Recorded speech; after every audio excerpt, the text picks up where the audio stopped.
Serial star Nani హీరోగా దర్శకుడు శైలేష్ కొలను తెరకెక్కించిన high voltage action crime thriller hit 3 box office ను షేక్ చేస్తోంది. యుఎస్ మార్కెట్ లో ఈ సినిమా సృష్టిస్తున్న సంచలనం గురించి ఇప్పుడు చూద్దాం. భారీ అంచనాల మధ్య విడుదలైన హిట్ 3 యుఎస్ లో హవాను చూపిస్తోంది. నాని యాక్షన్ అవతార్ లో అదరగొట్టిన ఈ చిత్రం తొలి రోజే $1 మిలియన్ గ్రాస్ క్లబ్ లో చేరింది. ఖచ్చితంగా చెప్పాలంటే $1.1 మిలియన్ మార్కును సొంతం చేసుకుంది. ఈ cinema mania US box office ను విధ్వంసం చేస్తోంది. శైలేష్ కొలను డైరెక్షన్, నాని డైనమిక్ పర్ఫార్మెన్స్ తో ఈ చిత్రం ప్రేక్షకులను కట్టిపడేస్తోంది. వీకెండ్ లో $2 మిలియన్ మార్కును ఈజీగా దాటేస్తుందని ట్రేడ్ వర్గాలు ధీమా వ్యక్తం చేస్తున్నాయి. ఇప్పటికే సోషల్ మీడియాలో హిట్ 3 హ్యాష్‌ట్యాగ్ ట్రెండ్ అవుతోంది. నాని ఫ్యాన్స్ తో పాటు సినీ ప్రేక్షకులు కూడా ఈ సినిమాను సెలబ్రేట్ చేస్తున్నారు. మరోవైపు ఈ విజయం తెలుగు సినిమా సత్తాను మరోసారి అంతర్జాతీయంగా చాటింది. హిట్ 3 మరెన్ని రికార్డులు బద్దలు కొడుతుందో చూడాలి.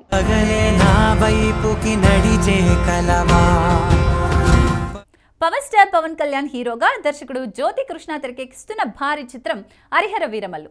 ఈ సినిమా వాయిదాల మీద వాయిదాలతో అభిమానులను నిరాశపరుస్తుంది. మార్చి 28 నుంచి మే 9కి వాయిదా పడిన ఈ చిత్రం మళ్లీ మే 9 నుంచి నెలాఖరుకు వాయిదా పడినట్లు టాక్ వినిపిస్తోంది.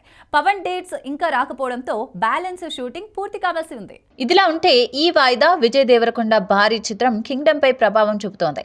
హరిహర వీరమల్లు మే చివరికి ఫిక్స్ అయితే కింగ్డమ్ వాయిదా పడే అవకాశం ఉందని రూమర్స్ వినిపిస్తున్నాయి. దీంతో కింగ్డమ్ ఫేట్ పవన్ సినిమాపై ఆధారపడి ఉందని చెప్పాలి. ఈ సినిమా కోసం అభిమానులు ఎప్పటి నుంచో ఎదురు చూస్తున్నారు. మరి ఈ వాయిదాలు ఎప్పటికి తేలుతాయి? పవన్ డేట్స్ ఇచ్చి సినిమాను పూర్తి చేస్తారా లేదా మరోసారి అభిమానులను నిరాశపరుస్తారా అని అంతా ఆసక్తిగా ఎదురు చూస్తున్నారు.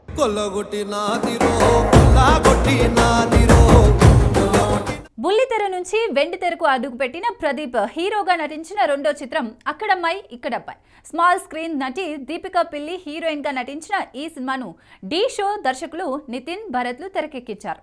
థియేటర్లలో రిలీజ్ అయిన ఈ చిత్రం ప్రేక్షకుల నుంచి మంచి స్పందన అందుకుంది. ఇప్పుడు ఈ సినిమా ఓటీటీలో సందడి చేయడానికి సిద్ధమైంది. Telugu streaming app ETV win ఈ సినిమా హక్కులను సొంతం చేసుకుంది. మే 8 నుంచి ఈ చిత్రం ఈటీవీ విన్ లో అందుబాటులోకి రానుందని ఈటీవీ విన్ వారు అధికారికంగా ప్రకటించారు. థియేటర్లలో మిస్ అయిన సినీ ప్రేమికులు ఇప్పుడు ఈటీవీ విన్ లో ఈ సినిమాను వీక్షించే అవకాశం దక్కింది. ఈ రొమాంటిక్ ఎంటర్టైనర్ ప్రేక్షకులను ఎంతగా ఆకట్టుకుంటుందనేది ఆసక్తికరం. ఇంకెన్ని రోజుల్లోనే ఈ సినిమా ఓటీటీలో స్ట్రీమింగ్ కానుంది కాబట్టి అభిమానులు ఎంతో ఉత్సాహంగా ఎదురు చూస్తున్నారు.